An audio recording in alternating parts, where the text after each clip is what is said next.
जय हिंद। आज का हमारा टॉपिक, आज हम आप लोगों से बायोलॉजी शुरू कर रहे हैं, जो कि 9th और 10th 11th 12th के लिए महत्वपूर्ण तो होगा ही होगा, साथ में आप लोगों की प्रतियोगी परीक्षाओं के लिए बहुत ही महत्वपूर्ण होगा, क्योंकि हम आप लोगों को डीप पढ़ाएंगे। 9th में बायोलॉजी का पूरा चैप्टर है, साथ में 12th में भी आपको ये चैप्टर बायोलॉजी के बारे में अध्ययन मिल जाएगा। और एग्जाम में जो है बायोलॉजी से एक दो क्वेश्चन तो लगभग लगभग हर एग्जाम में पूछ ही लेता है। तो आज हम पढ़ाएंगे आप लोगों को बायोलॉजी। बायोलॉजी में आप लोगों को किसी भी प्रकार का डाउट नहीं रहेगा। आप लोगों को पहला हम चैप्टर शुरू कर रहे हैं कोशिका, ठीक है। सेल, कोशिका को इंग्लिश में सेल कहते हैं, बायोलॉजी में सेल नहीं कहते हैं, ठीक है। सिर्फ इंग्लिश में सेल कहते हैं, ठीक। कोशिका को बायोलॉजिकल नाम जो होता है साइटो होता है, ठीक है। इसीलिए कोशिका के अध्ययन को हम साइटोलॉजी कहते हैं, ठीक। आज से आप लोग बायोलॉजी के फॉर्म में, बायोलॉजी में आप लोग कोशिका को सेल नहीं कहेंगे, ठीक है, बल्कि कोशिका को इंग्लिश नाम तो सेल है, लेकिन बायोलॉजिकल नाम जो है वो साइटो है। इसीलिए कोशिका के अध्ययन को हम साइटोलॉजी कहते हैं, ठीक। अब हम समझते हैं कोशिका के बारे में पूरी तरह से, ठीक है। तो देखिए, पहले हम जानेंगे कोशिका का खोज या जनक। तो कोशिका का खोज जो किए थे ये रॉबर्ट हुक ने किया था, ठीक। रॉबर्ट हुक ने कोशिका की खोज किया, लेकिन वो मरी हुई कोशिका थी, ठीक। खोज कैसे किया था इसको भी हम जान लेते हैं। तो रॉबर्ट हुक जी ने एक बोतल था, बोतल में ऊपर से कार्क मतलब जो ढक्कन टाइप्स का लगा दिया था। पुराने समय में आप लोग देखे होंगे, अब जो है बहुत पुराने समय में जो जिसका ढक्कन, डब्बे का ढक्कन गुम हो जाता, उसके ऊपर से लकड़ी टाइप्स का काट के कुछ ऐसे लगा दिया जाता था। वो शीशे का भी होता था, लकड़ी का भी होता था। वो कार्क जो था वो काफी दिनों से रखा था, तो उस पर एक लेयर जम गई थी। उस लेयर को उन्होंने उतार के सूक्ष्मदर्शी से अध्ययन किया, तो मधुमक्खी के छत्ते के समान स्ट्रक्चर दिखाई दिया, जो कि हम आप लोगों को यहाँ पर दिखा दे रहे हैं, ठीक है। मधुमक्खी की तरह स्ट्रक्चर, की छत्ते की तरह स्ट्रक्चर दिखाई दिया, तो उन्होंने उसी को नाम दे दिया कि ये एक तरह की कोशिका है, ठीक है। तो इस तरीके से कोशिका के खोज या जनक जो कहा जाता है रॉबर्ट हुक को कहा जाता है। लेकिन जब जीवित कोशिका की बात आती है तो कहा जाता है एंटोनी वान ल्यूवेनहॉक, ठीक है। अब ये जो है, इन्होंने मरी हुई कोशिका की खोज किया था, लेकिन ये जीवित कोशिका की खोज कैसे किए? ये तालाब के पास गए तो तालाब के पानी जो है उनको काफी गंदा दिखाई दिया। इन्हें के दिमाग में आया, अरे ये कैसे इतना गंदा हो सकता है, ये क्यों गंदा आखिर है। भैया वैज्ञानिक लोग जो वैज्ञानिक लोग होते हैं, इनका दिमाग सही तरीके से प्रश्न नहीं करता है। जैसे सपोज करो न्यूटन जी को ले लो, अभी आप लोगों के ऊपर कुछ गिरेगा तो आप लोग सीधा जानोगे, आप भले से पढ़े लिखे ना हो, लेकिन एक छोटा सा बच्चा रहेगा, वो भी कहेगा कि अरे ऊपर से गिरेगा तो नीचे आएगा। लेकिन उन्होंने क्या कहा, ये नीचे ही क्यों आया, ऊपर क्यों नहीं चला गया। ठीक इसी तरीके से उल्टा पुल्टा क्वेश्चन करते। वैसे इन्होंने कहा इसका पानी गंदा क्यों है, क्यों गंदा है आपके। तो उन्होंने थोड़ा सा पानी लेकर आया अपने प्रयोगशाला में, सूक्ष्मदर्शी अपने आप से इन्होंने बनाया था, तो उस पर अध्ययन किया तो कुछ स्ट्रक्चर उसमें दिखाई दिए, जैसे अमीबा और प्रोटोजोआ संघ के जीव उसमें दिखाई दिए। तो उन्होंने देखा कि उसका अध्ययन किया तो उसमें पता चला कि इसके गुण जो है कोशिका से मिलते जुलते हैं। तो उन्होंने कहा कि ये भी एक प्रकार की कोशिका है। इसलिए तब से जब जीवित कोशिका का नाम आता है एंटोनी वान ल्यूवेनहॉक का नाम आता है, और अगर सिर्फ कोशिका की खोज की बात आती है तो रॉबर्ट हुक की बात आती है। अब देखिए, आज तक आप लोग एक बहुत गलत अवधारणा लेकर चल रहे थे। मैक्सिमम लोग ऐसे अवधारणा को लेकर चल रहे थे कि हमारे शरीर का सबसे छोटा पार्ट जो है वो कोशिका है। अगर हम आप लोगों से एक क्वेश्चन भी कर ले हमारे शरीर का सबसे छोटा पार्ट क्या है, वो कोशिका है, तो ये बिल्कुल गलत है। आप लोग आज के बाद इस बात को नहीं बताएंगे कि हमारे शरीर का सबसे छोटा पार्ट जो है वो कोशिका है, ठीक है। अगर बात करें हमारे शरीर की सबसे छोटी यूनिट, इकाई की बात करें, तो जो होगी हमारी कोशिका होगी। इकाई, इकाई मतलब जो पूरा काम कर सके, जिसमें संपूर्ण कार्य हो सके, ठीक है, उसी को इकाई बोलते हैं, ठीक। जैसे एक बड़ा सा हॉस्पिटल जिसमें हर तरीके का इलाज हो जाए तो उसको कहेंगे इकाई। लेकिन ऐसे हॉस्पिटल को हम इकाई नहीं कहेंगे जिसमें या तो सिर्फ हड्डी का इलाज होता हो, या फिर सिर्फ पैर का, या फिर सिर्फ दिमाग का, तो उसको हम इकाई नहीं बोलेंगे, हॉस्पिटल की इकाई नहीं बोलेंगे। जैसे कैसे हम लोग कहते हैं ना, एक इकाई, दो इकाई, तीन इकाई, ये इकाई है, इससे आप कुछ भी कर सकते हो, कितनी भी बड़ी संख्या, जितनी भी छोटी संख्या आप बना सकते हो। उसी तरीके से ये होती है एक इकाई। हमारे शरीर की सबसे छोटी जो इकाई है वो कोशिका है, ठीक। अब हम बात करते हैं सिद्धांत की, कोशिका सिद्धांत। कोशिका सिद्धांत कैसे आया? अब देखिए, जैसे अगर हम यही मार्कर आप लोगों को दे दें और आप लोग जिंदगी में कभी भी इस मार्कर को ना देखे हो और इसके बारे में कुछ भी चीजें ना पता हो कि ऐसी नाम की कोई इस तरीके से दिखने वाली कोई चीज होती है, तो आप लोगों के किस यूज में आएगा? कुछ नहीं यूज कर पाओगे।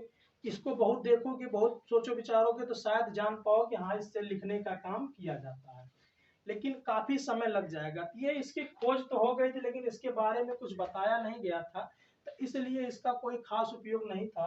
तब आए स्लाइडन एवं स्वान ने इन चीजों पर काफी अध्ययन किया, तब इन्होंने सिद्धांत दिया कि हाँ कोशिका हमारे शरीर की सबसे छोटी इकाई होती है, इसमें जो भी क्रियाएं होती है, इन्होंने अपना ये सिद्धांत दिया टोटल। ठीक, अब बात करें, जब कोशिका की बात कर रहे हैं तो इसमें जनरल क्वेश्चन जो है, ऐसा तो अब इतना आसान क्वेश्चन एग्जाम में नहीं पूछा जाएगा, लेकिन आप लोगों को इतना जान लेना जरूरी है।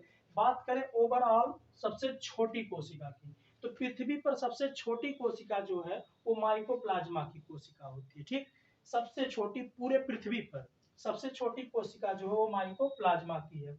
और सबसे बड़ी की बात करें पूरे पृथ्वी पर तो शुतुरमुर्ग के अंडे की कोशिका होती है सबसे बड़ी पूरे पृथ्वी पर। ठीक, बात करें मानव में सबसे छोटी क्या होती है, तो मानव में सबसे छोटी कोशिका जो होती है स्पर्म की कोशिका होती है। ठीक है, ये सिर्फ मेल में पाया जाता है, सभी लोग जानते होंगे स्पर्म क्या होता है। ठीक, जो फर्टिलाइजेशन की क्रिया को संपन्न करता जाके वही स्पर्म होता है, और ये पुरुष के अंदर ही पाया जाता है, महिलाओं के अंदर नहीं पाया जाता। ये सबसे छोटी कोशिका स्पर्म की कोशिका हो गई। बात करें सबसे बड़ी कोशिका की मानव के अंदर, तो सबसे बड़ी कोशिका मानव के अंदर जो होती है वो ओवम मतलब अंडाणु की कोशिका होती है। ये सिर्फ फीमेल्स में पाया जाता है। ये रिप्रोडक्टिव सिस्टम के चैप्टर में आप लोग पूरी तरीके से पढ़ोगे, जिसको मंथ साइकिल कहते हैं, उसके दौरान जो वो मतलब ओवम का निर्माण होता है, उसी वो जो होती है वो सिर्फ एक कोशिका होती है, उसकी कोशिका जो होती है सबसे बड़ी होती है। ठीक है, बात करें सबसे लंबा, अब यहाँ पर लंबा अगर कहेंगे तो भी लोग ओवम बता देते हैं और बड़ा कहेंगे तो भी लोग ओवम बता देते हैं। तो बड़ा और लंबा में अंतर है, जैसे लाल किला सबसे बड़ा है और कुतुब मीनार सबसे लंबा है। ठीक, तो लंबा और बड़ा में डिफरेंस आपको ये जानना है। जो सिर्फ लंबाई में बड़ा हो, ठीक, उसको लंबा कहते हैं, और जो हर तरीके से बड़ा हो, सिर्फ लंबाई में ही ना बड़ा हो, तो उसको जो कहते हैं सबसे बड़ा। तो सबसे बड़ा जो है वो ओवम का हो गया, और सबसे लंबा जो हो गया न्यूरॉन की कोशिका हो गई। अब देखिए, विभाजन रहित कोशिका मतलब जिसमें विभाजन नहीं होता है, तो वो न्यूरॉन जो होता है, न्यूरॉन में विभाजन नहीं होता है, और न्यूरॉन जो पाया जाता है हमारे ब्रेन में पाया जाता है। इसीलिए ब्रेन में अगर चोट लग जाती है अंदर, जब तक ऊपरी भाग में चोट लगी है तब तक तो आदमी का कुछ खास प्रॉब्लम नहीं होती है, लेकिन अगर उसके अंदर तक की चोट पहुंच जाती है तो आदमी की डेथ हो जाती है। क्यों? क्योंकि अगर ब्रेन में न्यूरॉन कोशिका अगर क्षतिग्रस्त हो गई तो उसको ठीक नहीं होना, क्योंकि उसमें सेल डिवीजन कोशिका विभाजन नहीं होता। कोशिका विभाजन क्या होता है इसको भी जान लेते हैं। कोशिका विभाजन का मतलब होता है अपनी तरीके से कोशिका को एक नई कोशिका का निर्माण। जैसे मान लीजिए ये हमारी कोशिका है, ठीक, इसको ऐसे में दो भागों में बांट देंगे तो कोशिका विभाजन नहीं होगा, ये तो गड़बड़ हो जाएगा। तो कोशिका विभाजन एक्चुअली में क्या होता है, ये धीरे धीरे करके होता है। एक कोशिका से दूसरी कोशिका का निर्माण होना कोशिका विभाजन कहलाता है। ये न्यूरॉन एक न्यूरॉन से दूसरा न्यूरॉन नहीं बनता है। ठीक है, इसीलिए ब्रेन में जो चोट लगती है उससे आदमी की डेथ हो जाती है, वो ठीक नहीं होता है ब्रेन में। अब और देखिए, तेज विभाजन किसमें होता है, लीवर में होता है। सबसे तेज कोशिका का विभाजन जो होता है वो लीवर में होता है। अगर लीवर में आपको किसी भी प्रकार की क्षतिग्रस्त हो गई, वो धीरे धीरे अपने आप को कवर कर लेगा। लेकिन अगर ज्यादा मात्रा में कोशिका का विभाजन होना शुरू हो गया तो आपके कैंसर का कारण बन जाता है। ठीक, इसीलिए ब्रेन में जल्दी कैंसर नहीं होता है, लेकिन कुछ लोग कहेंगे कि ब्रेन में कैंसर होता है, इसको ब्रेन ट्यूमर कहते हैं।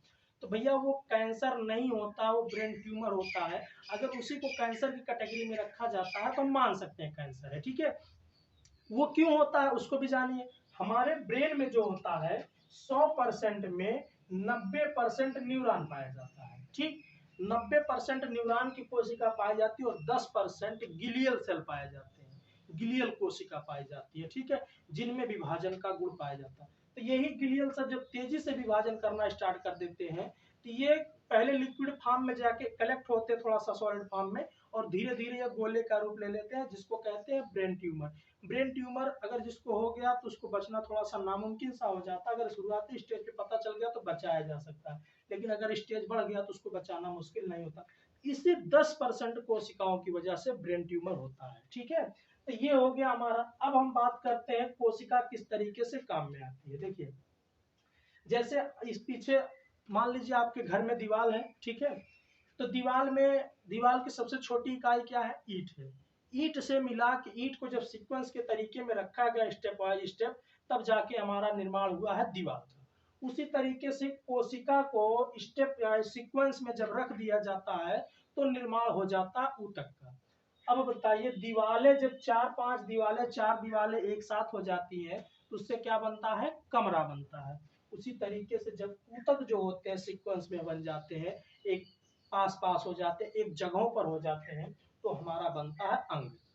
और जैसे सभी कमरों को मिला दिया जाता है तो एक पूरा बड़ा सा घर बन जाता है।